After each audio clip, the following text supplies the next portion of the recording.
Bonsoir à tous, bienvenue dans cette émission déjà culte Cocktail Show, ce rendez-vous star qui existe depuis 2013. D'ailleurs, vous pouvez d'ores et déjà remonter le temps sur la page officielle Cocktail Show sur Facebook.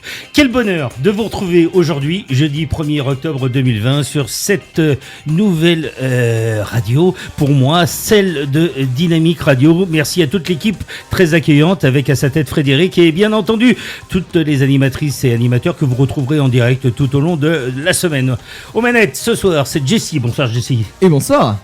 Ce rendez-vous que vous retrouverez chaque jeudi entre 18h et 19h30, eh bien n'hésitez pas à y participer via sa page officielle sur Facebook et mon profil Arnaud Kobi. Et bien sûr sur Twitter, Instagram, nous sommes présents partout. Pour cette première, et ce soir, sur Dynamique Radio, je suis comblé. Ah oui, alors là, je suis comblé. L'occasion de la croiser, je l'ai déjà eue puisque nous avons eu la chance de la recevoir dans cette émission, celle qui incarne Laure Berthaud dans la série incontournable mise en chantier il y a 15 ans par Canal+, Engrenage, dont la 8e et ultime saison est actuellement en diffusion. Caroline Proust, bonsoir. Bonsoir Arnaud. Et merci de votre présence pour cette première sur Dynamique Radio de cette émission Cocktail Show. Ça me fait plaisir de vous recevoir. Engrenage actuellement en plein boom, si j'allais dire, puisque c'est l'ultime saison. Vous êtes sollicité partout, j'imagine, en ce moment. Pas mal, mais alors ce que je trouve incroyable, c'est que c'est votre première émission ici et que je suis un petit peu, finalement, je deviens coutumière des premières. Parce que Engrenage était la première série de Canal, de la création originale de Canal. Ouais. Et là, je suis avec vous pour cette première. Ça me fait très plaisir. Ça, c'est un signe. Ouais. Ah, c'est un signe. Ouais. Ce soir, notre deuxième invité, il est chanteur, auteur, compositeur, producteur. Difficile de le dissocier du duo Peter et Sloan, bien entendu, avec notamment ce tube Besoin de rien, envie de toi, que l'on a tous chanté, hein, Jessie. Ah oui, voilà. je connais. Bah oui, absolument. Ce tube, mais aussi une rencontre avec Michel Legrand, il nous en parlera, qu'il l'a auditionné, lui a fait signé son premier contrat, il a fait enregistrer la chanson du prince du film Peau d'âme de Jacques Demy, et puis les dessins animés comme Goldorak, Albator et bien d'autres. Jean-Pierre Savelli, bonsoir. Bonsoir Arnaud, merci. Bienvenue. Et bon anniversaire en même temps. Ah bah c'est gentil, oui, c'était hier. Ça c'est voilà, c'est sympa. Ça fait plaisir de te recevoir, Jean-Pierre, sachant que tu vis loin de nous, entre guillemets, puisque tu es dans le sud de la France maintenant. Pas très loin, j'ai quitté Paris au bout de 50 ans. Il ne faut pas oublier que je suis d'origine corse et bon, je suis né à Toulon. Je suis revenu dans la famille toulonnaise pour, avec ma femme et ma fille, travailler et créer des ateliers comédie musicale et toujours bien sûr chanter sur scène. Eh oui, et toujours la scène bien sûr. Ah oui, absolument. Alors ce soir, on va parler de tout ça, de nouveaux titres, un nouveau single. Et j'ai appris justement cette relation avec la Corse que j'ignorais. Savelli, si tu avais dit que j'étais yougoslave, tu m'aurais pas cru. Donc, oui, c'est pas faux. Non, mais si tu veux, j'ai jamais chanté en Corse parce que c'est comme ça. Mon père chantait à l'époque de Tino aussi, il chantait pas corse. Voilà, j'ai chanté français en pleine langue. Et là, cette année, avec le confinement, j'ai eu le temps d'enregistrer entre la Corse et donc le continent avec des copains, musiciens, chacun de son côté. Et ça a donné ce single, Le désir d'aimer, donc moitié français, moitié corse. On va développer tout ça. Vous êtes jamais rencontrés, Caroline Proust et Jean-Pierre Savelli? Moi, je l'ai rencontré sur l'écran, c'est tout. Voilà. Non. Elle ne m'a pas reconnu. Éventuellement, elle a chanté, Caroline, Besoin de rien, envie de toi, non? Je connais pas toutes les paroles, pardon. Je connais que Besoin de rien, envie de toi. Mais vous en connaissez d'autres un peu, Arnaud? Parce que moi, je reste limitée à ça. Oh, oui. Tiens, on écoutera tout à l'heure une version d'ailleurs. Dommage, elle était blonde, c'est embêtant. Acoustique. J'aurais pu faire la voix. Ah, oui, une version acoustique qu'on écoutera tout à l'heure avec Jean-Pierre à la guitare de cette chanson. Mais pour l'instant, on va s'installer tranquillement avec le cocktail, avec les petits chocolats, avec tout ce qu'il faut. Et sur Dynamique Radio, c'est parti en musique avec Calogero en tout premier. Et celui d'en bas, c'est son nouveau titre. Arnaud Kobi, Cocktail Show. Dynamique Radio. La radio facile à écouter. Right now. La radio facile à écouter, Dynamique Radio, Cocktail Show, heureux d'être avec vous ce soir en direct avec nos invités Jean-Pierre Savelli et Caroline Proust. On va parler bien sûr, il y a 15 ans, déjà 15 ans, cette série faisait poindre son nez comme ça, Engrenage, une série où vous avez fait la connaissance de la capitaine Lorberto, officier de police judiciaire, qui n'était pas encore au tout début le personnage central de la série. C'était... Elle a quand même eu, tout de suite, on a eu un parcours qui était quand même assez axé sur le rapport entre, il y avait Pierre Clément et puis il y avait Lorberto. Donc tout de suite, il y a eu déjà ces deux personnages. Puis la saison 2, Virginie Braque est arrivée, la scénariste. Elle a dit, moi je veux bien écrire, mais j'écris pour Audrey et Caroline, pour les femmes. Donc elle a écrit du coup pour Joséphine Carlson et Lorberto. Puis après, il y a Anne Landois qui est arrivée, puis elle a dit, moi je voudrais écrire pour le juge Roban, mais de fait, Lorberto est resté avec son groupe, enfin c'est-à-dire comme j'étais chef de groupe, et du coup finalement c'est devenu le personnage principal d'une saison à l'autre, quoi. Mais c'était pas il y a 15 ans si révélateur d'avoir une femme chef de groupe justement au sein de la police française.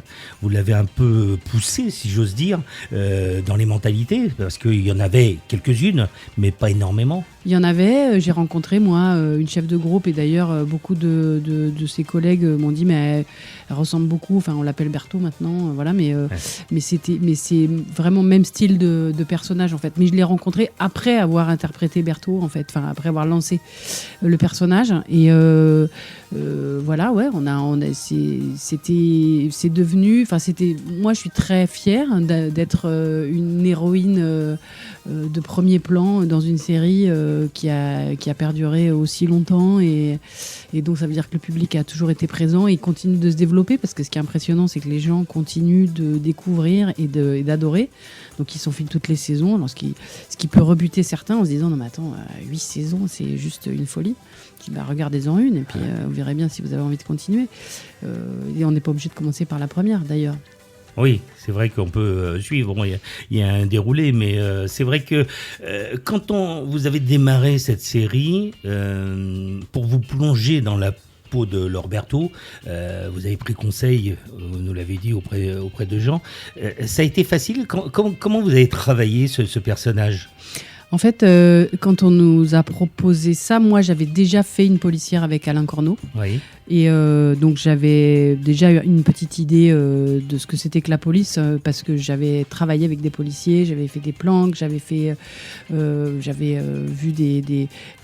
le film qu'on avait fait avec Corneau, c'était Le Cousin. Et donc c'était sur les balances, et donc moi j'avais vu un cousin monter dans la voiture, se faire un rail sur la coudoir, voilà, enfin pour voir si parce que normalement il devait taper. Alors moi je parle avec le langage des flics, hein, je suis désolée. Ouais, alors, si jamais vous comprenez pas, vous me dites de traduire.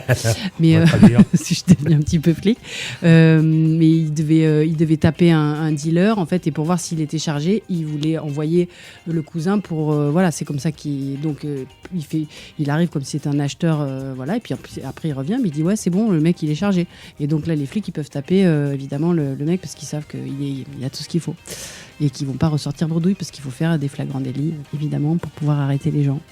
Alors cette série Engrenage, qui a eu un succès dans 170 pays, je crois, quelque chose comme ça. Enfin, ça a été exporté. C'est bien sûr Canal+. On est sur 107 pays. 107 pays, oui. 107 territoires. J'ai inversé les chiffres. Ouais. Je vous dis c'est excité. Moi, j'ai vu la version pakistanaise, c'est super. Et l'ouzbek aussi, elle est vachement bien. Ouais. Là, j'ai pas compris, mais bon. C'est une Je sais série. pas si c'est doublé partout, si c'est ou si c'est sous-titré, comme c'est le cas en Angleterre. Et là, moi, c'est vraiment une grande fierté pour nous d'être une série qui est plébiscitée en premier lieu par les Anglais. Moi, je dois vous avouer que le premier portrait que j'ai eu de comédienne, c'était dans le Guardian et dans le Time, parce que j'avais pas eu encore de portrait dans Le Monde ou dans Libération. Et donc en fait les Anglais se sont tout de suite positionnés comme étant des fans absolus de cette série. Et ça a été une grande fierté, parce que c'était, depuis Belle et Sébastien, aucune série française n'avait été achetée en Angleterre. Et en fait ça a ouvert la voie maintenant sur toutes les... Et évidemment Canal travaille beaucoup en collaboration avec eux. Mais c'est vraiment très... c'est très honorant, quoi. Oui, on était vraiment gratifiés de ça, c'est très agréable. Est-ce que ça s'explique d'après vous, d'après le réalisme de la série? C'est-à-dire que quand je parle de réalisme, on est plongé au cœur d'une brigade de police et c'est vraiment ce qui se passe au niveau justice, au niveau droit, au niveau policier, c'est réel, c'est du réel. Ben, je pense qu'ils aiment bien ça. Ils aiment bien aussi qu'on dise putain. Ils répètent. Alors, je les ai entendus dire, ils disent ah, putain, putain. Ils adorent ça parce que nous, on dit putain tout le temps dans Engrenage. Et que, comme c'est diffusé en français, et c'est ça qui est génial, c'est qu'en fait, du coup, la langue française s'exporte. Ouais. Et elle n'est pas traduite, alors que la plupart évidemment.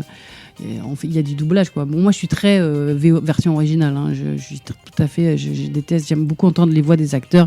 Et quand c'est doublé, même si c'est très bien doublé, c'est quand même pas les voix des personnages qui interprètent. Et je trouve qu'il manque quelque chose. La voix, c'est pas vous qui faites de la radio qui allez me dire le contraire. Ah, la voix. C'est quelque Jean-Pierre, chose. la voix. N'est-ce pas? Mais toi, tu as C'est ton quelque doubleur. chose. Toi, Moi, j'ai un doubleur professionnel, oui. Je suis obligé. En tout cas, Engrenage, on peut dire aussi que c'est un trio. Vous êtes 3 acteurs, Fred Bianconi, Thierry Godard, Caroline Proust. C'est un trio qui ne s'est pratiquement pas lâché du début à la fin. Pratiquement pas lâché du début à la fin. Enfin, à la fin, Ouais. la dernière saison, il est plus là, Fred. Et c'est Tioufik qui incarne le personnage de Ali qui est arrivé en saison 7. Et qui a repris. Mais il n'y a plus de trio, puisque de fait, dans la saison 7, moi, je ne travaille pas vraiment avec eux. Et puis, dans la saison 8, Gilou ne travaille pas vraiment, donc Thierry Godard travaille pas vraiment avec nous non plus. Donc, en fait, c'est pas tout à fait un trio. En fait, le truc est un peu. C'est délité. Mais c'est pour ça, on est arrivé un peu au bout, je pense, des trajets des personnages. Et c'est bien de s'arrêter, alors que tout le monde est encore en train de dire mais il faudra encore une autre saison et tout, super. Voilà, à un moment donné, il faut que ça s'arrête. Il faut que ça s'arrête quand c'est encore vraiment très bien. Et je crois qu'on a réussi notre coup, parce que là, visiblement, les retours que j'ai sont vraiment... les gens sont très, très heureux de cette dernière saison. Et forcément, on vous dit, mais non, faut pas arrêter, faut continuer. Mais la décision a été prise. Et de toute façon, 15 ans, c'est quand même... C'est conséquent. Hein. Ouais. C'est un tiers d'une vie professionnelle, à peu près, quoi. Ouais. C'est pas rien. Donc non, je trouve ça bien d'arrêter, de faire autre chose. On va en parler d'Engrenage, et qui est, je vous le rappelle, diffusé actuellement sur Canal+. Le lundi soir, et évidemment, n'importe quand, pour ceux qui sont abonnés... Absolument. Et on va signaler d'ailleurs qu'il y a le coffret de cette saison et le coffret intégral des 8 saisons qui sort très prochainement. C'est le 7 octobre. Ah, Voilà. c'est super, parce que plein de gens n'ont pas Canal et me disent quand est-ce que ça va sortir et tout. Va très bien. Le Sorti 7 en octobre. DVD et Blu-ray le 7 octobre. Heureusement que t'es Engrenage, là. la dernière saison et le coffret Il me intégral. l'apprend, hein, je ne le savais Arnaud, pas. bravo. Ouais, tu vois. merci Arnaud, Tu vois, c'est bien d'écouter. Les acteurs ne sont pas au courant. Comme Non. nous, des fois. Ouais. Les coffrets qui sortent, on n'est même pas au courant. C'est ça. Ah bah, c'est la surprise, mais voilà, c'est un beau cadeau pour Noël. Hein, le coffret intégral des 8 saisons, il n'est pas très cher en plus, donc franchement, Combien 79,99. Ah bah écoute, Hein ça va, c'est pas mal. Hein C'est bien. Ouais. Elle a 1%, c'est bien. Bien. Franchement. Rien du tout. J'ai rien du tout. Ah, Ah. c'est pas bien, ça, Ah, ça bah va, il voilà. faut voir l'agent. Ah, bah, Ah, celui-ci. voyez mon agent. Jean-Pierre Sévilly. Oui, jeune homme. Dans ce cocktail show, ça fait plusieurs fois qu'on a la joie de te recevoir. Et à chaque fois, bien sûr, on évoque cette chanson, Besoin de rien, envie de toi. Caroline te posait la question tout à l'heure, est-ce qu'il y en a pas ras-le-bol d'en entendre parler Non, sans non, arrêt, Pas du justement? tout. Mais non, pas du tout. Il y a tellement de chanteurs qui font ce métier pour avoir un tube. Quand on a un gros comme ça, on est très très très heureux. Après, voilà, on fait attention à tout ce qui se dit, parce que c'est un duo. Moi, j'ai pas chanté en solo, donc c'est un duo. Donc on nous a mariés, on nous a divorcés, on a tout fait avec. Mais voilà, quand on en a marre, on s'arrête. Moi, j'ai commencé en solo, tu sais, avec Michel Legrand, on Podane, les Oui. uns et les autres de On le Lelouch. disait au départ, J'ai fait ouais. plein de choses de mon côté en solo. Bon, d'un coup, il m'arrive ce duo. Je mets pas mon nom parce que j'ai un problème de contrat. Dommage. Et donc, je me traîne avec Peter depuis des années. Donc, il y a des gens que. Tu vois, Drucker, il m'appelle jamais Peter, il m'appelle Jean-Pierre. Bon, c'est normal. Plein de gens comme ça qui m'ont connu avant, dans ma carrière soliste. Il y a eu les années duo. Et là, j'ai repris vraiment ma carrière en solo. Cette rencontre avec Michel Legrand a été déterminante dans ta vie? Bah, tu te rends compte, Ouais. je pars de Toulon à 19 ans. Je suis chanteur d'orchestre, je chante Claude François, je chante déjà du Michel Legrand. Et je le rencontre comme ça avec sa maman. Et puis 6 mois après, j'envoie les contrats à mes parents. Moi, j'ai pas galéré dans les théâtres, dans des cabarets comme certains de mes copains. Moi, j'ai appris mon métier en tant que chanteur d'orchestre. Hein. Mais c'était fabuleux, quoi. Oui, Il me confie des chansons superbes. Il m'emmène aux États-Unis avec lui. Il m'emmène de partout. Il me fait faire des concours de chant, même au Chili, à droite et à gauche. Je suis heureux, quoi. Je fais mon métier. Donc, j'étais très heureux de ça, de démarrer avec lui. On va écouter Besoin de rien, envie de toi. C'est une version acoustique. Si tu y tiens. Oh bah oui, on va se faire plaisir quand même. Version acoustique. Hein, une version acoustique. C'est Jean-Pierre. Arne Cody, Cocktail Show. Besoin de rien, envie de toi. Ne te trompe pas. Eh oui. Ne dis pas. Ben non, forcément. C'est une version très, très love, hein, très sympa. Jean-Pierre. Écoute, elle a été faite comme ça, guitare et voix, pour l'anniversaire de Jean-Luc Lahaye, il y a 3 ans. Puis après, j'ai eu envie de l'enregistrer. Donc, que des guitares et une voix, une tierce, c'est tout. Ouais, tranquille. Alors, natif de Toulon. Oui. Tu es tombé amoureux de l'île de Beauté depuis. Tombé amoureux. Comment ne peut-on pas tomber amoureux? Je te l'accorde. Mon père est né à l'île Rousse, si tu veux, donc la Corse, c'était des vacances tout le temps. Et puis, franchement, c'est vrai. Enfin, les Corses disent tous non, mais ne leur dis pas que c'est trop beau parce qu'autrement ils vont venir que chez nous. Bon, c'est vrai qu'aller dans les Caraïbes pour voir, tu vois, une mer bleue et tout, en Corse, il y a tout ce qu'il faut. On mange bien. Ouais. On mange bien, le soleil, il y a des belles plages, et il y a montagne, et il y en a qui font du ski. Et c'est pour ça que dans le nouveau single, j'ai voulu rendre hommage un petit peu à cette belle île de beauté. Alors, on va rappeler que le titre, plus de 2 millions d'exemplaires vendus. Hein. En France, oui. Mais au total, ça a dû faire à peu près 3 millions de 45 tours, parce que, comme je disais, on a fait des versions portugaises, italiennes, espagnoles, mandarin, on a chanté en mandarin, tu vois. Ouais. Et il y avait la demande. J'aurais bien voulu entendre. Ouais. Hollandais, c'était impossible. Dave me disait que c'était une langue terrible, le hollandais. Il a raison, Dave. Franchement, on ne peut pas chanter en hollandais. C'est terrible. En anglais, voilà. C'est un titre incontournable des années 80. On est fiers d'avoir écrit et d'avoir chanté. Des années 80, de l'ouverture de cette chaîne de télévision Canal+. Et tu le disais tout à l'heure à Caroline, Canal+, a été avec le Top 50, Marc Tosca, Yann Egan. Je lui ai dit à Caroline, s'il n'y a pas Canal, s'il n'y a pas la naissance du Top 50, peut-être qu'on ne parle plus de Besoin de rien, envie de toi. Parce que là, c'est un des titres numéro 1 de tous les karaokés de France et de Belgique et de Suisse, parce que ça a été le top 50 qui a fait premier Peter Sloan, deuxième Michael Jackson. Voilà, les gens n'en revenaient pas, quoi. C'était les vraies ventes. Alors qu'il y avait certains hit parades de radio que tu connais qui s'inventaient un petit peu des numéros 1, quoi. Et là, nous, on a été surpris. Alors, quel est ton regard aujourd'hui de toute cette période des années 80 ? Parce qu'il y a eu les 2 films, il y a eu la tournée des années 80, il y a eu un engouement impossible. Malheureusement, la Covid fait que effectivement c'est beaucoup plus difficile. Ouais, pour tout le monde, ça a été difficile. Il n'y a pas que le métier de chanteur et de tourneur. Ils ont tous des soucis, bien sûr, énormes. Moi, si tu veux, les années 80, nous, en 2007, quand c'est reparti, on a reformé le duo pour la tournée RFM 80, donc une radio concurrente à Dynamique Radio. Ouais. Et bon, voilà, c'était reparti avec tous les copains, les chanteurs, Jean-Luc, Jean-Pierre Madère. Ça a duré jusqu'à pour moi, il y a encore 3 ans, où je faisais partie de la tournée Star 80. Il y a eu 2 films, donc les 2 films Star 80. Le premier qui a très bien marché. Le deuxième moins, parce que malheureusement Thomas Langman, qui est un producteur, a voulu jouer en même temps au directeur artistique. Il a mis un petit peu en avant Tim Seat et Anconina, qui l'ont reconnu eux-mêmes dans le deuxième. Et nous, les chanteurs 80, on a un petit peu disparu, quoi. Toutes les scènes qui étaient tournées, le montage. Ouais. Et les gens n'ont pas suivi, quoi. Ça a fait 200 000 spectateurs, alors que l'autre a fait 3,5 millions, quoi. Mais moi, j'étais pas déçu d'avoir été acteur à mon âge, quoi, comme tous mes copains. Moi qui avais prêté ma voix dans des films, là, j'étais acteur. Et on s'est vraiment marré, quoi. Caroline, Proust, ça a été aussi des titres qui vous ont fait danser toutes les années 80. C'était la musique que vous écoutiez ? Non, pas du tout. Pas du tout. Non, pas du tout. Moi, j'écoutais du punk, en fait. Donc, je n'étais pas du tout sur de la variété française. Ah, ben alors, elle écoutait Plastique Bertrand. J'ai écouté Plastique Bertrand. Il va être content. J'ai écouté Plastique Bertrand. Non, mais j'écoutais surtout les Pistols, les Clash, les Ramones, les Buzzcocks, que j'écoutais voilà, enfin les gens très c'était plus sur Hard rock. non, c'était pas du hard rock, hein, c'était pas du hard rock. Non, moi j'ai non, c'était pas du hard rock, c'était vraiment du punk. C'était du punk, voilà quoi. Il y avait Les tout, gens la avec tenue, les cheveux. Voilà, tout, c'est ça. C'était, il y avait un look et tout, et puis c'était Anarchie vaincra, et c'était nos futurs, voilà. Et je trouve, enfin, c'est cette pensée punk, elle est assez. Aujourd'hui, je me dis, ça résonne encore en fait. Il y a un truc sur le nos futurs là. Je veux dire, vu la période dans laquelle on est et tout, je me dis bon, bah, il y a vraiment quelque chose. Et comme disait Fred Vargas, bon, pendant on s'est bien marré quoi. On s'est bien marré. Maintenant, voilà, ce qu'on récolte maintenant, c'est vraiment le gros bordel en fait.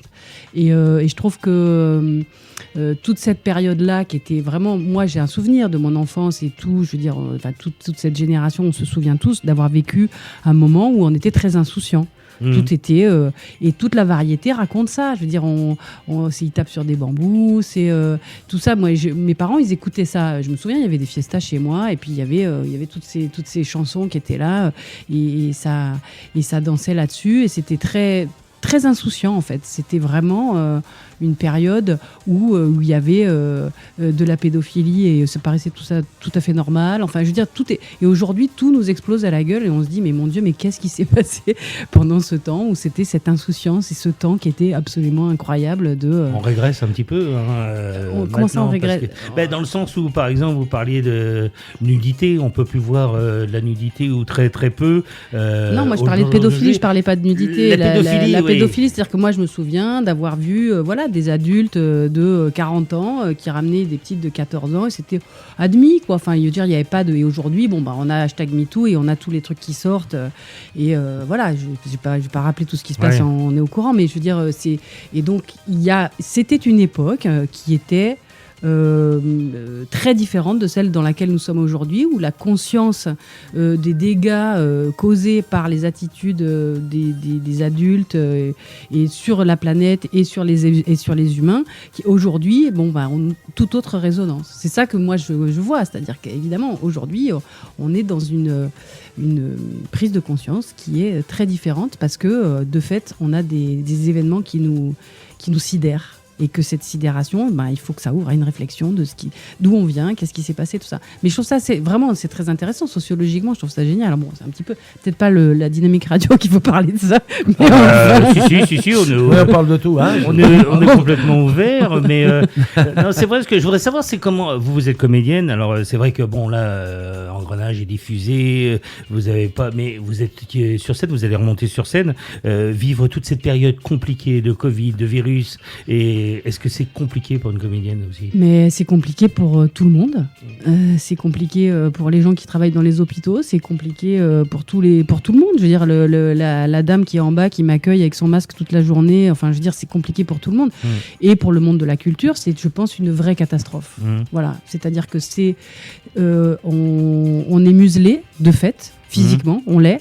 Mais on muselle aussi, je pense, d'une certaine manière, la culture, puisqu'on n'a plus accès.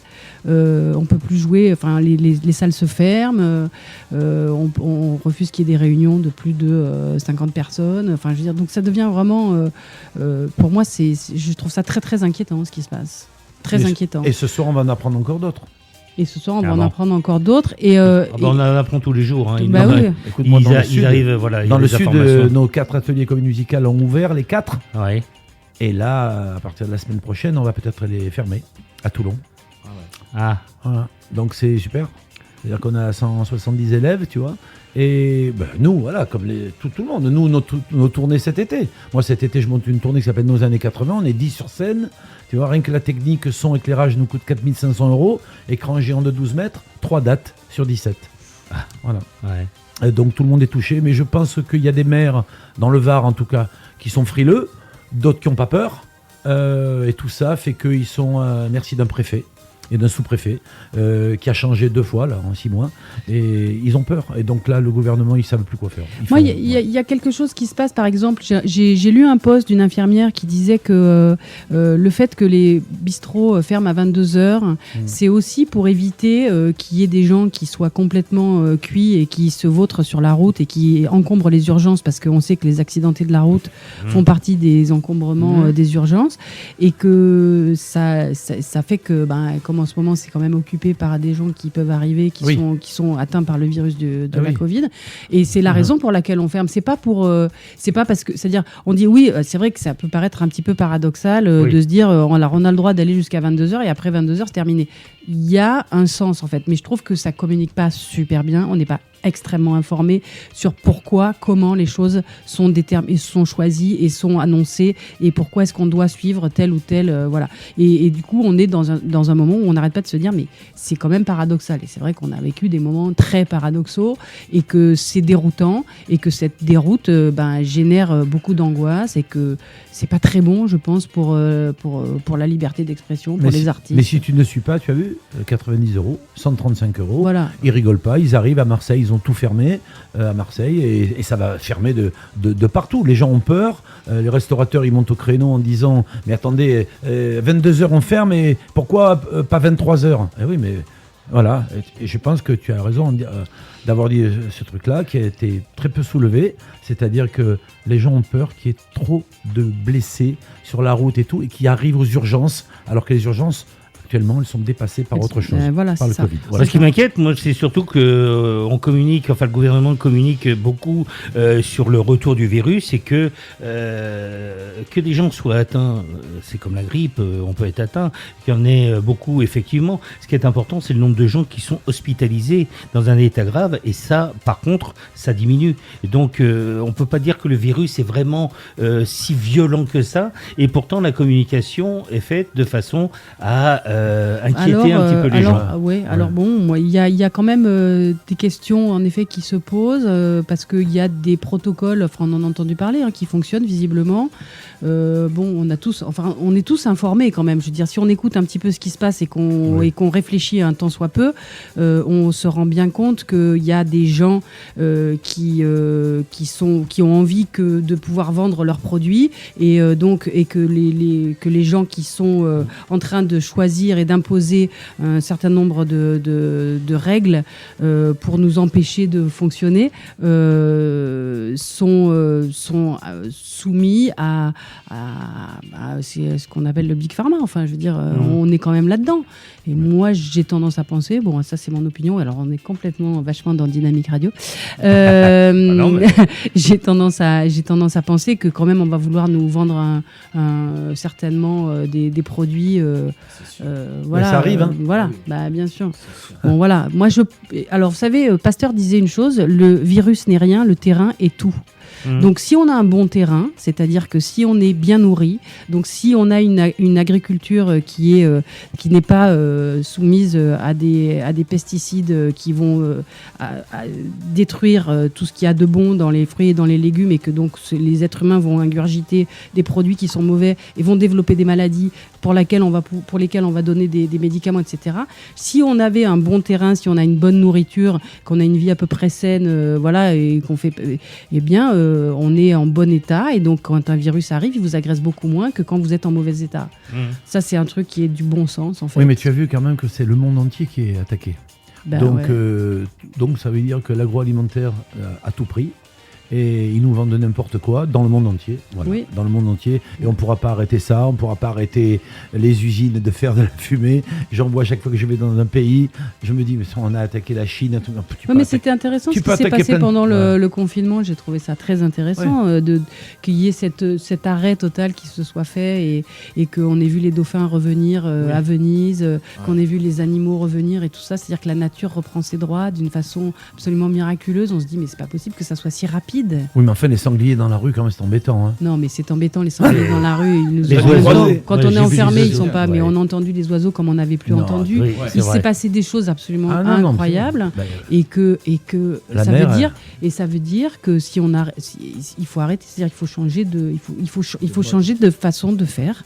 Il faut tous, chacun, en son âme et conscience, réfléchir vraiment, et que les gouvernements peut-être communiquent aussi en arrêtant de faire des publicités publicité pour des voitures. Le problème, Caroline, c'est qu'on nous a poussé pendant des années je sais, mais c'est à pour ça utiliser. c'est pour ça qu'il faut rééduquer, mais c'est un voilà. gros travail. C'est un gros travail, mais il faut que tout le monde s'y mette, quoi. Voilà. Oui, mais ça prend du temps. Les gouvernements, de toute façon, ils sont complètement, je vais te dire, dépassés. Parce que quand ils vont à Bruxelles et qu'on leur dit il ne faut pas acheter des cerises espagnoles et tout. Bon, enfin, on n'arrêterait pas. Revenons à la chanson. Mais j'ai bien, Jean-Pierre, absolument, on va revenir à la chanson et on est sur le vieux port de Bastia où, voilà, le désir d'aimer, une chanson entraînante. Plutôt pop-rock. C'est nouveau pour moi. Sur la Corse, alors c'est... musicien Quel corse. lien avec la Corse, justement, cette chanson? Oui, le lien avec, par mon père, je t'ai dit, qui est né donc à l'île Rousse. Moi, j'y vais 3-4 fois dans l'année. J'ai ma famille qui est là-bas. Mes cousins, mes cousines, et voilà. Et donc là, j'ai décidé de faire ce titre, Le désir d'aimer, avec Maurice Bastide, qui est un arrangeur de Bastia. On a pris des musiciens corses, il a enregistré dans son studio, et moi, au mois de mars, donc confiné à Toulon, dans mon studio à moi, j'ai fait les guitares, les chœurs, on a envoyé tout ça, il a mixé, on a fait le clip, avec des merveilleuses images de la Corse. Et tout ça, on devait faire la promo dès le mois de mai et juin, comme tout le monde, tout a été arrêté, donc on attaque la promo. Là, le clip sur M6 W9 à partir de début novembre, j'espère. Début novembre. Le désir d'aimer, c'est en français. La version corse, comment ça se dit?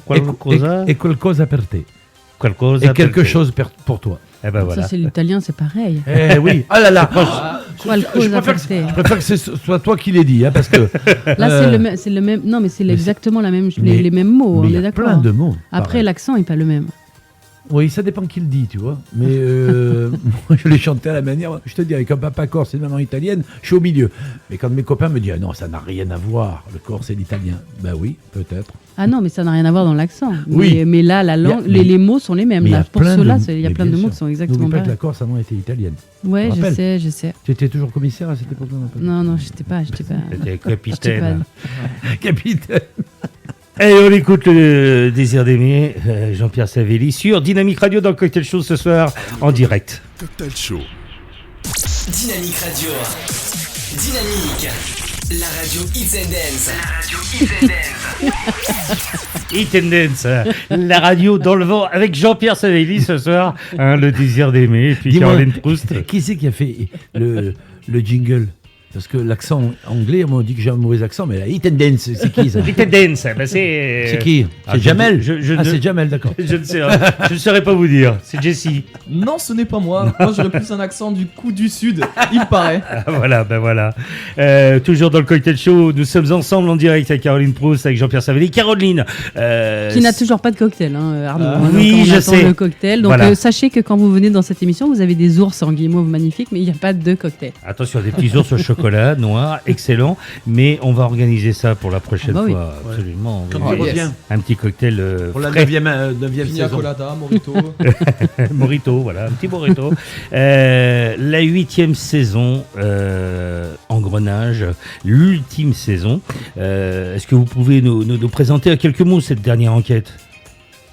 Écoutez, il y a un article dans Le Parisien qui est sorti hier, que j'ai reçu là aujourd'hui, sur les enfants migrants qui sont drogués au Rivotril, et qui donc arrivent en France.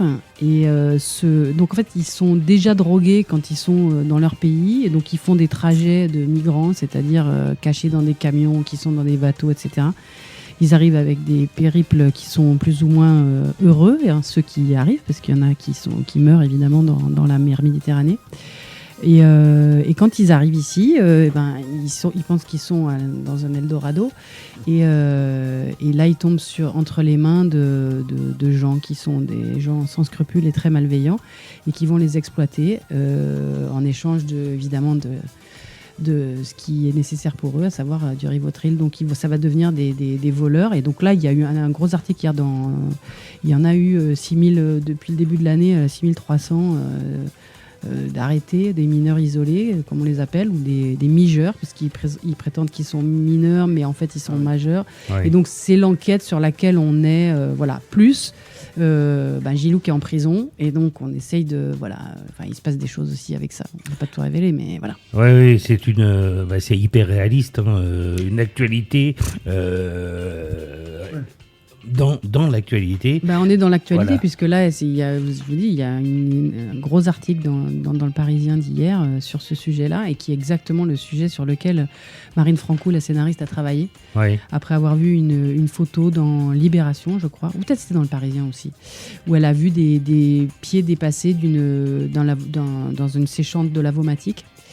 Et donc elle a été saisie par cette image, et elle s'est dit qu'elle avait envie de creuser ce sujet-là. Et c'est un cocktail explosif de violence et de sensibilité à fleur de peau. Le jeune Ayoub Barboucha, qui incarne Souleymane, est absolument extraordinaire dans cette série. Il est incroyable. Il est incroyable parce que il est vraiment d'un réalisme total, et en même temps il transpose vraiment cette violence et cette douleur d'être mis en... C'est un acteur incroyable, parce que c'est pas gagné. Je veux dire, quand il a tourné ça, il avait 14 ans. Là, il a 15 ans maintenant. C'est un élève, c'est un brillant élève à l'école. Il est arrivé en France, il ne parlait pas français, et c'était ça que le réalisateur cherchait. Ouais. Donc il y a eu un casting qui a été fait, vous savez, les castings sauvages, en fait. C'est-à-dire, on cherche des gens qui ne sont pas des acteurs et voir si ça va fonctionner. Et lui, s'est avéré être un acteur incroyable, quoi. Il a compris, il était intelligent, il a compris comment il fallait faire, et il était très généreux. C'est une très belle personne, très généreux, très intelligent. Voilà, on a eu beaucoup de plaisir à travailler avec lui. Moi, j'ai une question qui revient trop. Est-ce que jouer un personnage qui va mal, est-ce que c'est pas trop lourd? Ça l'est, bien sûr. C'est Ouais, aussi une c'est des raisons difficile. pour lesquelles j'arrête. Ah. Oui, c'est fatigant, hein, vous savez. Ouais. Vous y laissez un peu de votre peau. C'est pour ça que j'ai appelé mon documentaire Engrenage dans la peau. Ouais. Parce que un acteur, enfin moi en tout cas, dans ma façon de travailler, je sais que je suis pas la seule à travailler de cette manière, mais quand vous tournez à la télévision, vous tournez très vite. Donc il faut être tout de suite dedans. Et quand vous tournez une série, ça prend des mois. Et pendant des mois, quand vous interprétez un personnage qui va mal, d'une certaine manière, vous allez mal aussi, quoi. Pendant le temps du tournage. Mais comme le temps du tournage, il s'étale, ça atteint. Oui, c'est compliqué parce que c'est vrai que votre personnage, on ne sait pas, il part à la dérive, il se rattrape. Enfin, ça doit être compliqué à gérer, même le mal-être dans la série, de rester toujours présent, mais en même temps d'aller mal et de trouver la balance. Non, c'est-à-dire que c'est pas moi, je me confonds pas avec Laure Berthaud. Je veux dire, je suis pas en train de vivre la vie qu'elle vit, mais au moment où je l'interprète, et quand je travaille 8 heures dans la journée, où je suis sur le plateau à devoir fournir des émotions non-stop de tout ce que vous voyez dans Engrenage, je dois le faire, je dois aller le chercher. Donc forcément, je remue des choses.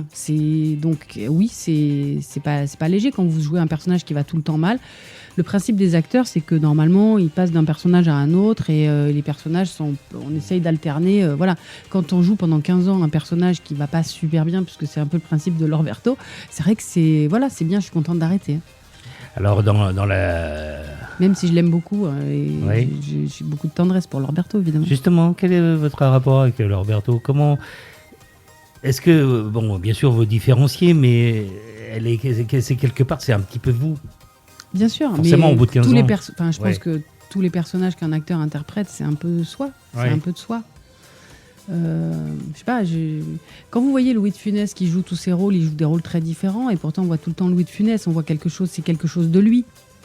C'est quelque chose qu'il a travaillé de lui et qu'on voit, et c'est ça qu'on va regarder. Donc il y a quelque chose comme ça qui est dans chaque personnage. Enfin, moi, je trouve que c'est ça qu'on voit, et après on s'attache à un acteur et on a envie de voir des choses différentes. Donc après, si vous jouez dans une comédie, si vous jouez tout le temps le même personnage, et que ce personnage, encore une fois, est plutôt très engagé et plutôt dans des choses très difficiles, puisque Engrenage raconte ce qui se passe dans la société, dans le monde judiciaire, et donc dans ce qui se passe dans les bas-fonds de la société, puisque les policiers, ils ont plus affaire. En saison 7, on a eu affaire au col blanc, mais en général, on a plutôt affaire quand même à tout ce qui est la fange, et tout ce qui est c'est les bas-fonds, quoi. Et c'est des décors et des existences difficiles, et des luttes permanente avec des obstacles qui sont toujours les mêmes et c'est usant. Et les policiers, ils sont aussi usés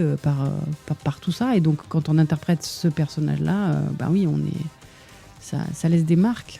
La saison 8 est marquée, malgré la présence, et on va le signaler, de Kulchen, hein, qui est dans la saison et qui joue un rôle assez... Il est super, Ouais, il est vraiment ouais. super. Moi j'ai très peu de scènes avec lui malheureusement, mais voilà, c'est souvent le cas. On a des guests magnifiques et j'ai pas tout le temps l'occasion de jouer avec eux. Mais oui, il est j'allais vraiment dire, justement, très bien, franchement très bien. Il a été très intelligent dans son approche. C'est une saison basée quand même sur les rôles féminins. Audrey Fleurot, vous-même, sont très en avant. C'est une plaisanterie. Vous avez vu le nombre de rôles masculins qu'il y a par rapport au nombre de rôles féminins? Oui, mais même si on a des le beaux focus rôles, est quand même... Ah, mais parce que on est peut-être, comme on est moins nombreuses, alors on nous voit peut-être plus, je sais pas, mais enfin... Ouais. C'est pas une série sur les rôles féminins, non, on peut pas dire ça. Non, mais Ne le dis pas, ne le dis pas. Je le dis pas. Mais il y a un focus, non, il y a des... Un focus. focus. Et pourtant, par contre, tu pourrais dire que les scénaristes, c'est souvent des femmes là-dedans. Et Oui. Pauvres scénaristes hommes, ils ont rien à écrire. Alors les scénaristes hommes, ils ont travaillé. Il y a eu plusieurs scénaristes qui ont travaillé avec les showrunneuses qui étaient donc parce qu'on a eu la première saison, on a eu Guy-Patrick Saint-Drichin qui était en charge de l'écriture. Donc il y a eu des hommes et des femmes qui ont travaillé avec lui. Dans la saison 2, c'était Virginie Braque et il y a eu pareil des hommes et des femmes qui ont travaillé avec elle. Ensuite Anne Landois et ensuite Marine Francoux. Anne Landois a fait la plus longue session puisqu'elle a écrit 4 saisons, donc ça lui a pris 10 ans de sa vie. Et Anne Landois a passé 10 ans de son existence à écrire Engrenage, à ne faire que ça. C'est pour ça qu'elle me répondait jamais au téléphone. Alors. C'est pour ça. Voilà. Elle était très Elle occupée. cherchait. Ouais. Et il y avait des hommes qui travaillaient avec elle. Et Anne m'a raconté une histoire assez rigolote. Des fois, elle proposait des trucs qui étaient tellement trash, les mecs ont fait non mais c'est bon, ils se barraient parce qu'ils trouvaient que c'était trop trash. Et donc en fait, on peut croire que les femmes n'osent pas faire des choses, mais c'est pas vrai. C'est pas vrai. Elles osent parfaitement. Mais nous, on sait. On le sait. Hein. Puis dans la saison 8, il y a aussi Clara Bonnet qui joue la juge Lucie Bourdieu. Vous voyez, vous avez vu, ça vous a pas échappé dans la saison 8, le nouveau palais de justice. Oui, absolument, les Batignolles. Le juge d'instruction maintenant, ce sont des jeunes femmes. Ouais. Très dures, qui remplacent Roban. Et donc il y a une évolution. Ali qui arrive, qui veut être chef de groupe aussi. Et il y a une évolution et qui ressemble beaucoup à ce qui se passe dans la réalité. J'ai appris que dans les écoles de magistrature, il y avait 80% de filles. Ali Toufik Jalab, qui est exceptionnel. Ouais, il est magnifique. Il est exceptionnel dans la série. Absolument. Il a un rôle qui est pas simple non plus, mais qui est absolument exceptionnel. Ce qui était super, c'est je pense que c'est assez compliqué quand on arrive dans une série comme ça où les gens se connaissent bien et en l'occurrence, et quand il est arrivé, il était dans une famille et quand on arrive dans une famille, on sait toujours que on sait pas comment on va être reçu. On est un peu poli au début et tout ça, puis après on se dit comment ça va se passer et en fait ça a été super. Et là, moi, j'ai eu beaucoup de plaisir à jouer avec lui sur cette saison. Alors justement, Engrenage dans la peau, un documentaire de 42 minutes, écrit et réalisé par vous, Caroline Proust, qui sera diffusé le lundi 5 octobre sur Canal à 23h05. Ouais. Et qui revient un petit peu sur vos collègues et puis tous les acteurs qui ont participé à Engrenage. Ça va de Thierry Godard à Grégory. En fait, j'ai interviewé. Initialement, j'avais prévu de faire un documentaire sur les fans. Et donc, je suis allée, vous savez, quand on fabrique un documentaire, en fait, les choses évoluent au fur et à mesure. Et donc, j'avais fait des interviews des fans que nous représentons dans la série, c'est-à-dire des policiers, avocats, juges, procureurs. Ouais. Et donc, je suis allée rencontrer ces gens et je les ai interrogés dans leur rapport avec Engrenage, etc. Et j'ai pas eu l'accord de la préfecture de police d'utiliser les images des policiers que j'avais pourtant pris la précaution de les mettre de dos et tout ça parce que je voulais pas les exposer évidemment, Oui. mais j'ai pas eu l'autorisation. Donc moi j'ai pas voulu trahir ceux qui s'étaient prêtés au jeu, donc je n'ai pas pu faire le documentaire. Et comme je voulais pas faire un documentaire où il y avait que des juges et avocats et procureurs, parce qu'il y avait plus les policiers, et que quand même, voilà, je jouais une policière, et il était bien question de représenter les policiers. Et donc je me suis retrouvée coincée. Et puis il y a eu le confinement. Et donc j'ai fait avec ce que j'avais, et j'ai interviewé donc sur les 15 ans comment ça s'est déroulé pour chacun des protagonistes qui étaient là depuis le départ, à savoir Grégory, Fred, Audrey, Philippe, Thierry et moi. Et c'est pour ça que c'est ceux-là que j'ai interviewés, que vous ne voyez pas d'autres interviews, parce qu'en fait, initialement, j'avais prévu de faire autre chose, en fait. Et j'ai dû composer avec le matériel que j'avais, et j'ai fait ce film-là, qui est pour moi... qui a été un accompagnement pour conclure toute cette histoire, qui est une vraie aventure magnifique qu'on a vécue tous. Et je trouve que c'était un beau cadeau à faire à tous les fans d'Engrenage, et même à ceux qui ont participé à Engrenage, parce qu'on a été quand même extrêmement nombreux. Ça représente des milliers de gens en fait, qui ont participé sur 15 ans, sur 8 saisons. Ça fait des milliers de gens qui sont venus travailler, qui ont été extrêmement généreux dans leur approche et ce qu'ils ont donné. Ça a donné cette qualité-là. Et moi, j'avais envie de faire quelque chose qui remercie un peu tout le monde et qui raconte un peu comment on a travaillé. Et finalement, ça s'est fait sur le travail de l'acteur. C'est comme ça que le film s'est construit. Mais vous savez, c'est ça, les documentaires, on part sur quelque chose et puis finalement, ça évolue sur autre chose. C'est très intimiste, ils se livrent pas mal sur leur ressenti. L'avantage, c'est que je suis pas une journaliste, je suis une comédienne qui vient rencontrer mes camarades de jeu. Donc c'est ça qui se passe. Ouais. Vous parlez comme c'est autour d'une table, c'est ça. Tranquillement sur la série. C'est ça. Vous continuez à vous voir avec tous les acteurs, même ceux qui n'ont pas participé à la saison 8. Il y a un collectif d'Engrenage, comment ça se passe? C'est-à-dire que Thierry et Fred et moi, on se voit parce que on est devenus... Oui, c'est quelque chose. Vous savez, je sais pas, après c'est la vie qui va dire comment, mais en général, là c'est une histoire de troupe en fait.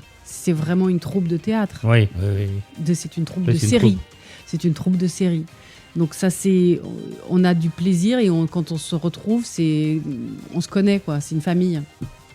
Alors documentaire de 42 minutes, Engrenage dans la peau, c'est le 5 octobre à 23h05 sur Canal+. Regardez, franchement, moi je l'ai vu, c'est géant, c'est génial. Et alors, à la fin, il y a une chanson. Il faut que vous m'expliquiez. Vous chantez? Alors je chante, en fait quand j'étais petite, je chantais, on me mettait debout sur la table parce que j'avais l'accent du midi, on me faisait chanter des trucs sur la table.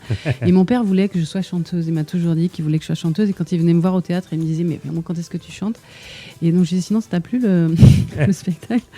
Et donc à un moment donné, j'ai retrouvé un vieux copain qui lui a fait un groupe de rock quand on était punk. Quand il avait 14 ans quand on était punk. On était tous punk dans mon petit village du Vigan. Salut les Viganais. Et Fred m'a dit, Fred Wheeler, donc qui est celui qui est le guitariste du morceau, m'a dit mais si t'as envie de chanter, viens, moi j'ai un studio et tout ça. Et donc je suis allée voir Fred et on a enregistré ça. C'était un petit moment et j'ai trouvé que c'était bien et on a enregistré plein d'autres morceaux et on a écrit des morceaux surtout maintenant. Et là j'ai envie de me remettre, j'ai envie de travailler avec lui, qu'on essaye de faire un album. Ça serait quand même Il va y pas mal. avoir un album. J'aimerais bien. Ça c'est pas mal. Ouais. Et le style, on va l'écouter, ça s'appelle Ces petits riens. Ah mais ça c'est un titre de Gainsbourg et ça c'était une reprise. C'est-à-dire que quand vous commencez, vous faites des reprises. C'est pas Jean-Pierre qui me contredira. Donc vous faites des reprises et vous prenez les morceaux que vous aimez bien. Et voilà, pour moi Gainsbourg c'est un grand monsieur. C'est un grand monsieur de la chanson, vraiment. Et donc, j'adore ce morceau. J'adore tout cet album-là, d'ailleurs. Tout ce qu'il y a, Black Trombone et tout, j'adore cet album. Et voilà. Et donc, j'avais envie de reprendre Les Petits Riens. Et là, il se trouvait que c'était pas prévu que quand j'ai fait Les Petits Riens, j'ignorais parfaitement que j'allais faire un documentaire et que j'allais le mettre. Mais j'avais ça dans mon escarcelle. Et je me suis dit, tiens, c'est pas mal, puisque la dernière phrase, c'est 15 ans d'héroïne, c'est pas rien. Oui. Et moi, quand j'ai vu le documentaire, à la fin, j'ai entendu cette chanson. Je me suis dit, mais qui est-ce ? Mais qui chante ? Et puis dans le déroulé, j'ai vu Caroline Proust. C'est Petit Rien qu'on écoute maintenant sur Dynamique. Arne Kobi, Cocktail Show.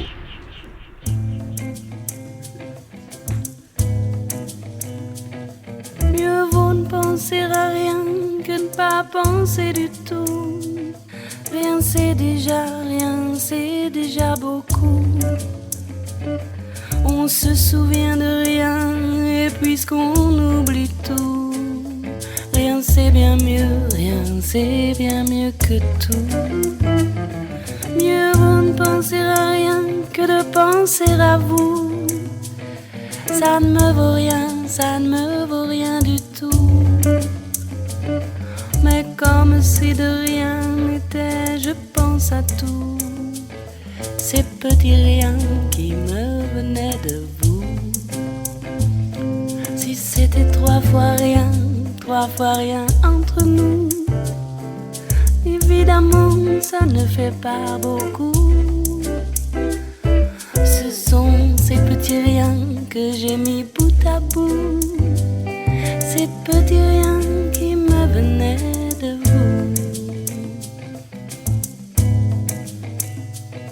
Mieux vaut pleurer de rien que de rire de tout.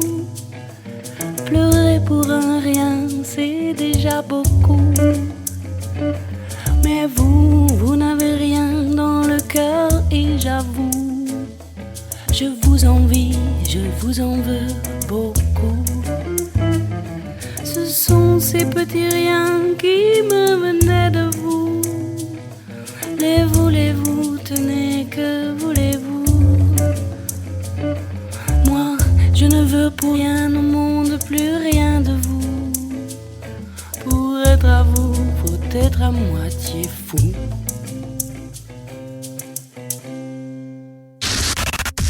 Dynamique Radio. La radio facile à écouter. Right now. C'est Petit Rien, Caroline Proust. Voilà, c'est un petit plaisir de plus comme ça ce soir sur Dynamique Radio dans le Cocktail Show. Et je dois dire que c'est magnifique. Ah oui, moi j'attends l'album avec impatience. Parce que ça serait... Justement, Caroline Proust, quels sont vos projets maintenant, aujourd'hui ?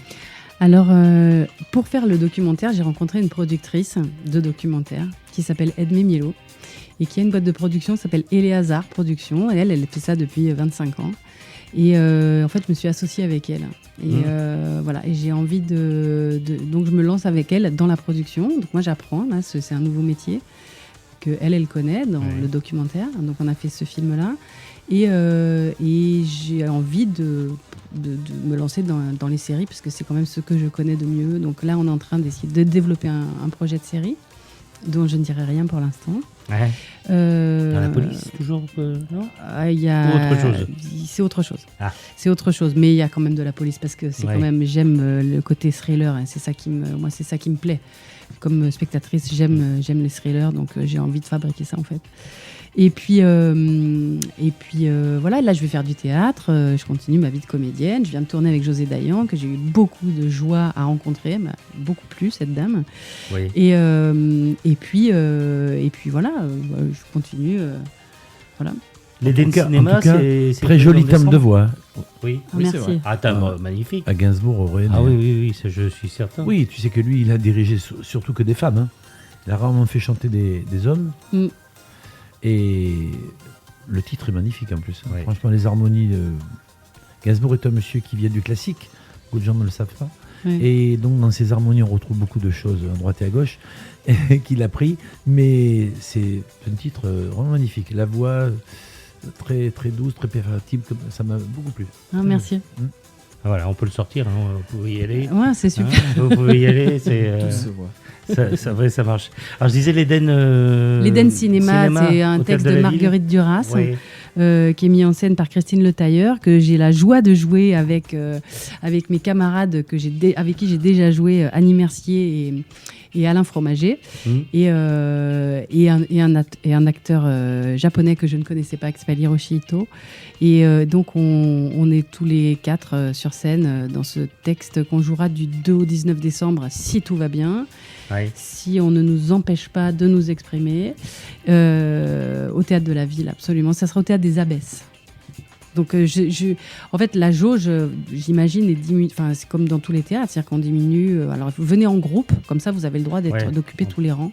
Sinon, il faut espacer. Sinon, il faut espacer. Si vous venez tout seul, c'est un petit peu enquiquinant parce que vous prenez 3 places, en fait.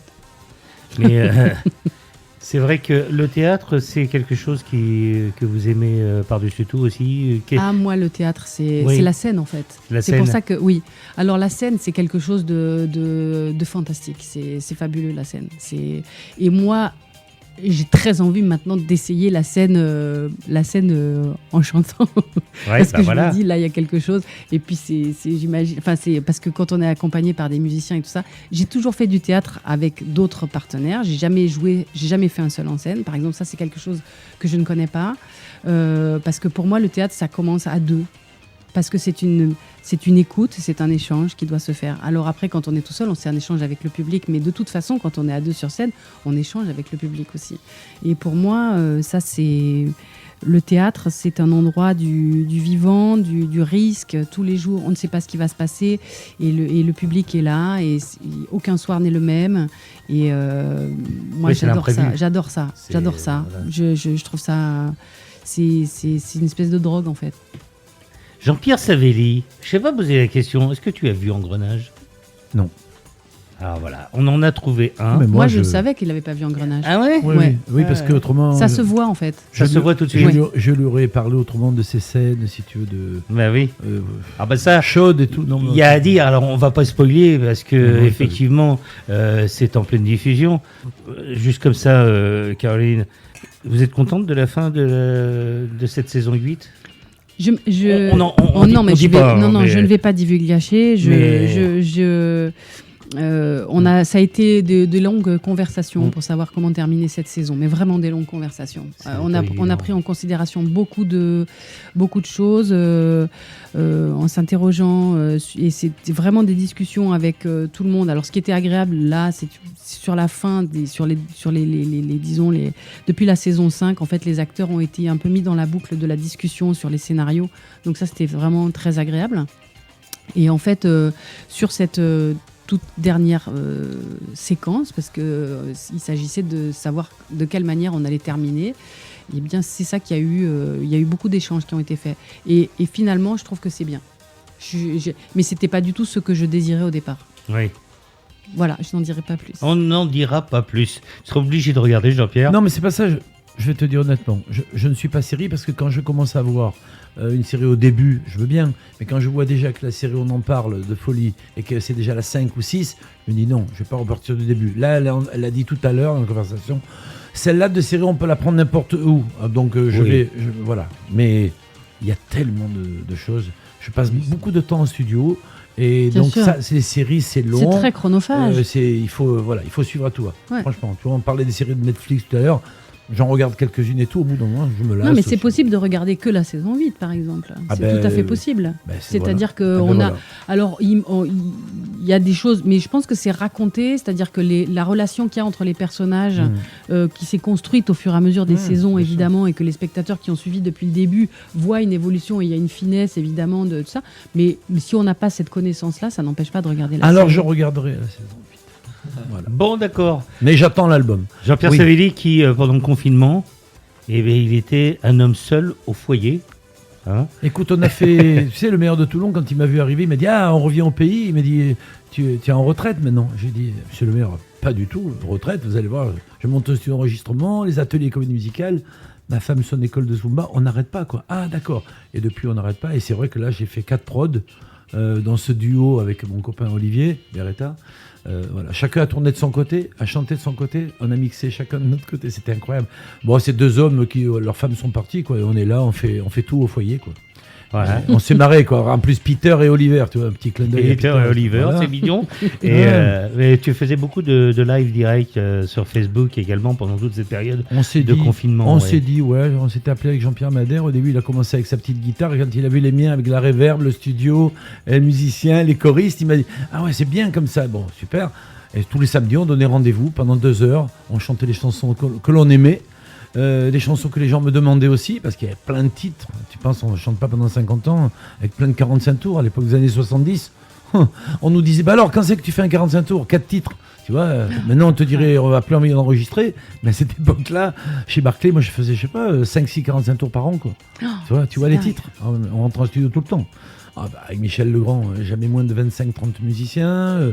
Quand on enregistrait avec Nicole Croisy, on s'est vu arriver Barbara Streisand qui venait faire un coucou à son ami Michel Legrand. Nous, on chantait plus pendant au moins 1 heure. On n'a plus osé chanter, tu vois. Toujours beaucoup de musiciens. Moi, ça me plaît, c'est ma vie, je l'ai choisi. Donc, de continuer à produire des gens, chanter. Là, je produis une petite jeune de 17 ans qui s'appelle Roxy. Ouais. Qui va être parisienne d'ailleurs dans un mois, parce qu'elle fait une école de musique. On lui a produit son single qui s'appelle Libre de mes choix, très jazzy. Elle aime cette ambiance-là. On fait plein de choses. Voilà. Qu'elle vienne nous voir. Mais elle va venir te voir. Avec grand plaisir. Mais bien sûr. Bon, Caroline, on va se retrouver avec les hommes seuls au foyer. Écoute bien, Caroline. Enfin, tu as choisi ta chanson pour ton film, et franchement, celle-là, elle aurait été bien aussi. Hein. Arne Kobi, Cocktail Show. Dynamique Radio. Dynamique. La radio Hits and Dance. La radio Hits and Dance. Hit and Dance, et avec ce titre, Jean-Pierre Savelli, on peut, voilà, franchement, tu danses, c'est un hit et on danse. Et puis bon, c'est pas des Africains qui l'ont fait, hein, c'est des Varois. Hein. Non, on a pris une rythmique qui nous plaisait et on a déliré. Tu vois le clip, si tu nous vois en train de faire le ménage à la maison, chacun de notre côté. Et on a fait, maison, clip maison. Ça. De toute façon, on ne pouvait pas sortir, donc on ne pouvait pas faire autrement. Non, mais ça rend créatif en même temps. De toute façon, la contrainte, ça rend créatif. C'est génial. Mais ouais. On a tourné avec nos téléphones, des téléphones un peu puissants. Et après, on a pris un logiciel, on s'est amusé là-dessus. C'est bien. Mais ce qui est drôle, c'est que tous les gens que je reçois dans cette émission me disent tous la même chose. Et Jean-Pierre, c'est pareil. Sur scène, c'est... moi, je te vois de temps en temps en image, d'ailleurs, parce que c'est filmé. Sur scène, c'est là que tu revis complètement. Le contact avec le public, c'est indispensable. Tu sais, on a fait, donc, depuis 2007, on a fait tous les stades en France, donc 2 fois le Stade de France. On a fait tous les zéniths. Moi, quand je suis arrivé à Toulon, je me suis dit, je vais pas chanter mes chansons tout de suite. Donc, j'ai monté un spectacle qui s'appelle Nos années 80. Donc, je rentre avec Besoin de rien. Et je fais toutes les chansons de mes copains. Et voilà. Et j'ai 2 chanteuses avec moi qui font Lio, Julie Pietrin, enfin tous les tubes féminins. On a une belle équipe derrière nous. Ma femme m'a choisi 4 belles danseuses. J'ai un choriste. Enfin, je m'amuse sur scène et je fais 2 heures. Jean-Luc Lahaye, il est venu me voir. Il m'a dit, ouais, mais tu adores les chansons des autres. Mais j'ai commencé comme ça. Ouais. Quand elle disait, on sait pas quoi chanter. Quand tu es chanteur d'orchestre, qu'est-ce que tu fais? Dans un piano bar, ils chantent quoi? Rarement leurs chansons. Hein. C'est les chansons des autres. Et moi, j'ai toujours aimé, donc là, je me fais pas violence. Je chante 2 heures de 80 et le public est fou, quoi. Ils sont debout dès le premier titre, et tu as vu les teasers sans doute sur Facebook ou sur YouTube. Les gens, ils dansent, ils chantent, ils s'en foutent de qui chante. Ils veulent écouter ces chansons qu'ils ont aimées. Bon, c'est vrai, j'ai pas beaucoup de chansons de punk, je suis désolé. Mais bon, je vais regarder la saison 8. Non, mais on ne danse pas sur le punk, on fait du pogo, c'est pas tout à fait pareil. Mais ils sautent beaucoup. Ça. Ils sautent, ils se foutent sur la gueule. Et comme je fais 28 titres, si pendant 28 titres je saute, je peux pas. C'est pas possible. Tu me comprends. Je comprends très bien. C'est important de danser. Ouf, ça va, elle me comprend. Donc c'est la important. prochaine fois, on essaierait de découvrir justement cette musique que moi, j'avoue, je ne connais pas bien. Le pogo, le punk. C'est vrai que. Non, mais alors, vous allez pouvoir nous sortir un petit morceau des Clash quand même, Sandinista par exemple. Vous allez pouvoir nous sortir ça. Voilà, t'as pas un petit morceau des Clash? Ça, Sandinista, ça va forcément plaire. C'est très très consensuel comme morceau. Ah bah voilà. Oui, ça va pas faire de clash parce qu'attention, c'est Dynamique Radio. Attention, ne te fais quand même. Alors, non, mais tu as un titre à... The Magnificent. Oh, c'est de l'accent. The Mag. The Magnificent. Oh là. Magnificent. Elle a un accent, mais c'est pas. C'est énorme, c'est énorme. Bah, Je suis sûr que c'est elle qui fait la version américaine. Caroline Proust, en tout cas, Engrenage, ce qu'on n'a pas dit, c'est qu'il y a eu un contact très proche avec la police qui avait un œil, enfin un conseil, justement. Je crois qu'il y a un des acteurs d'ailleurs qui est dans la série. Bah oui, dans la sé- voilà. JP. Bah Absolument. oui, d'ailleurs, et lui, il est du Var aussi, JP. C'est comment son nom? Colombier. JP, Colombier. c'est un ancien de la BRB, en fait, de la brigade de répression du banditisme, et à la retraite. Et lui, il est venu comme conseiller et il a été intégré comme acteur, voilà, avec nous. Et il est sur 4 saisons, je crois, JP. Et il répond tout le temps aux questions. C'est ça qui est dingue. C'est-à-dire que les scénaristes travaillent avec des consultants. Donc ça, ce sont des gens qui sont en activité et qui rapportent des histoires qui se passent de notre temps. Et puis il y a les conseillers techniques qui sont ceux qui répondent aux questions des acteurs quand on doit faire telle ou telle action pour que ça soit absolument crédible et qu'on ne soit pas des rigolos en train de faire n'importe quoi pour faire de l'image, quoi. Et c'est ça qui rend la crédibilité, cette crédibilité-là à la série, ce réalisme, et qui fait que tous les métiers se reconnaissent. Et quand vous parlez avec un juge d'instruction, quand vous parlez, enfin on le voit, il y a Renaud von Ruynbeck qui a eu la gentillesse d'être interviewé, qu'on voit dans mon documentaire, mais tous disent, quels que soient les métiers, que ça ressemble exactement à la façon qu'ils ont ils reconnaissent leur métier, les avocats, les policiers. Est-ce que vous, acteur, vous avez eu l'occasion de donner des directives, je dirais, aux scénaristes en leur disant non, je le sens mieux comme ça, je sens mieux qu'un flic réagit comme ça, ou dans ce scénario. C'est-à-dire ça fait partie de ça, c'est le travail de l'acteur, hein, de rendre crédible ce qu'il est en train d'interpréter. Ouais. Donc oui, ça nous est arrivé de dire non, voilà, c'est pas tout à fait ça, je pense qu'il faut faire. Ouais. Parce que je pense à Thierry Godard, en l'occurrence, dans la saison 8, où il a un rôle assez compliqué, assez difficile, et où il a une posture. Est-ce que c'est lui qui s'est imposé cette façon d'être et de se comporter devant la caméra par rapport à ce rôle compliqué? Il s'est pas imposé, il est. Il est. Un acteur, il doit être. Ah. Thierry, il réussit magnifiquement, il est magnifique. Il est magnifique. C'est un immense acteur, Thierry. Ah oui, c'est absolument énorme parce que Jean-Pierre, tu l'as pas vu, mais je te dis franchement, cette il nuit, a je un jeu. Oui. Non, super. Je rappelle d'ailleurs, c'est pour toi, Jean-Pierre, Engrenage, la dernière saison, sortie du DVD et Blu-ray, ainsi que du coffret intégral des 8 saisons.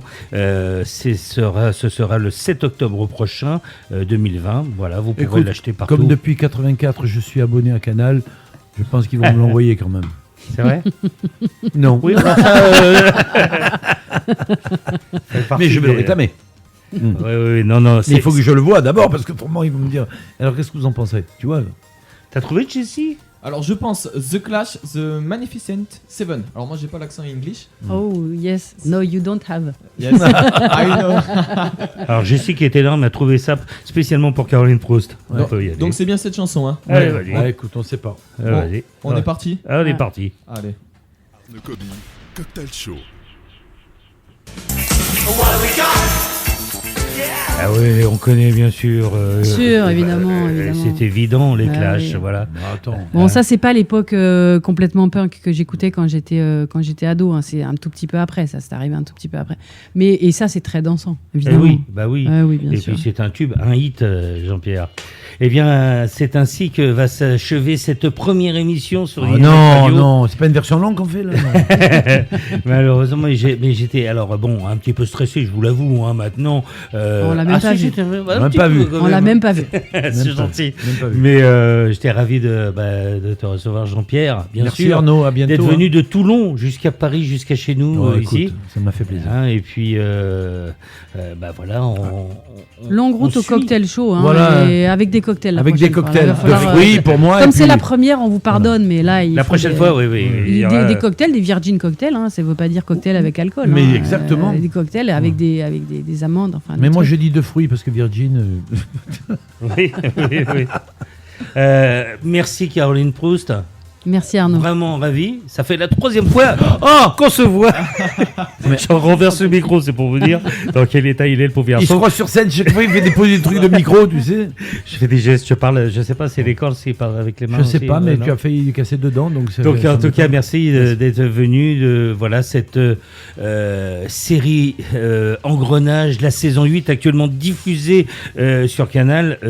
Bien sûr, on va suivre, et ça c'est important, c'est ce documentaire de 42 minutes écrit et réalisé par vous, Caroline Proust, et qui sera diffusé et produite, voilà, qui s'appelle Engrenage dans la peau. Voilà, diffusion en exclusivité sur Canal le lundi 5 octobre à 23h05, et puis bien sûr qui sera disponible via les plateformes de Canal par la suite, que vous pourrez voir. Mais je vous conseille vraiment de le voir, et à la fin, une petite chanson très sympa. Voilà, et puis la saison 8, si vous ne l'avez pas vue, n'hésitez pas à l'acheter. À partir du 7 octobre, vous pourrez l'acheter en DVD ou Blu-ray partout. Et puis également le coffret intégral 8 saisons, sachant que la série est diffusée sur Canal+ tous les lundis soirs, et que vous pouvez en profiter. Merci à vous. Et puis on se retrouve bientôt. Hein, ok Arnaud, à bientôt. À bientôt, on se retrouve bientôt sur... merci à Jessie qui a de main de maître, hein, nous a trouvé les clashs en plus, voilà. Et oui, qui a dansé sur les titres et tout, donc franchement. Avec plaisir. Voilà. Avec plaisir. On se retrouve la semaine prochaine sur Dynamique Radio à 18h, Cocktail Show, le rendez-vous star. Voilà, tout simplement. À bientôt, je vous embrasse. Ciao.